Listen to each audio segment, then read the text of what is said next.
Hello. My name is Religious Fiction. I'm using extranormal.com to produce this video because I don't have a digital camera and I'm not yet familiar with video software. I'm offering my thoughts about questions YouTuber 25met4 asked of non-Christians. He asked, what is the reason for suffering? First of all, one meaning of the word reason is cause. I am sure we can agree suffering has many causes. But if you are asking what is the intended future purpose for suffering, we probably don't agree, since I don't assume there is such a purpose, or a being with the ability to orchestrate that purpose. I think that's a dangerous assumption, though very human. I don't feel comfortable leaping to the conclusion without more evidence. Since I don't assume there is an intended purpose for suffering, I'll talk about the causes. Suffering makes more sense to me, now that I've dropped any supernatural explanations for it.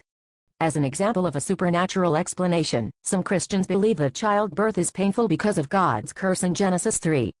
I wonder why menstruating is also so painful. For many women, it involves monthly migraine headaches, debilitating cramps, nausea, weakness, and worse. Was this an unstated part of the curse? It didn't make sense, and the punishments for the man, the woman, and the snake seemed unequal and unjust. Of course, not all Christians take Genesis literally. So take another example, my friend with fibromyalgia. Some Christians say that God gives diseases to prepare humans for something. Some say that God doesn't cause diseases, yet works through nature. Some say that Satan and/or the evil influences of people cause disease. Any of these explanations can be supported biblically, but the basic message for most Christians is that we supposedly can't understand the causes of suffering until after death. According to some Eastern religions, my friend's anguish is caused by her emotional attachment to her body, and if she'd learned to overcome her attachment, the pain would no longer matter. This approach may be more practical, but doesn't explain why people are attached to their physical well-being, and therefore suffer.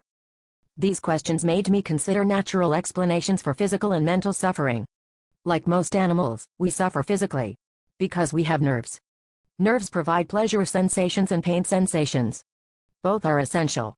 Without pleasure, humans wouldn't have sufficient motivation to defecate, stretch, procreate, or perform most actions necessary for the continuation of a human life. Without pain, humans couldn't balance, monitor their health, or avoid many dangerous situations. Physical pain and suffering are the flip side of pleasure, and both are beneficial to our survival. Mental and emotional suffering also have a natural explanation. Emotions are induced chemically by the body, and are therefore subject to the laws of natural selection. It is beneficial to an animal to have emotional reactions to stimuli. When an animal dislikes dangerous situations, it will avoid those situations in the future, increasing its chance for survival. Humans are social creatures, and have developed a complicated array of powerfully positive and negative emotional responses to social stimuli.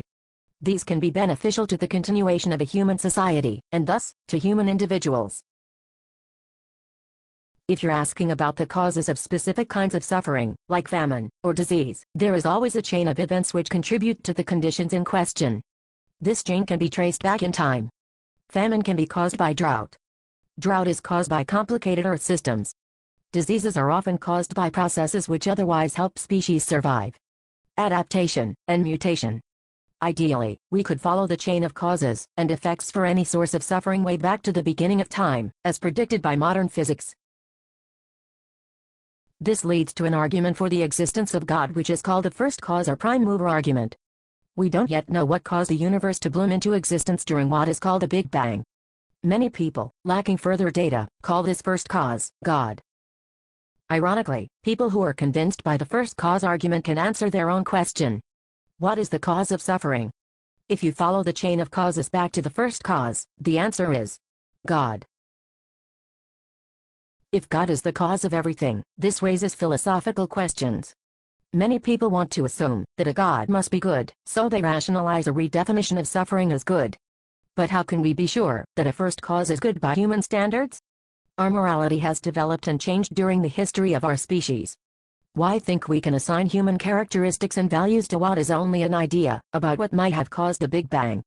The first cause might be a natural cause, just like all other links in the chain. So what is the cause of suffering? The answer is straightforward. Suffering is natural. Sentient species experience suffering because they have developed in an environment in which it is beneficial to experience suffering. Suffering has no moral implications, as it arose out of an amoral and natural system. Suffering has effects on us, but that's not the same as having a designed goal or reason. The effects can be positive or negative, depending on our choices. We choose to respond to suffering, based on our experiences and the information and ability we have. Some choose to accept it. Some choose to fight it. But almost all of us, and the animals most closely related to us, experience it. I find this unifying and uplifting. Suffering is a shared experience.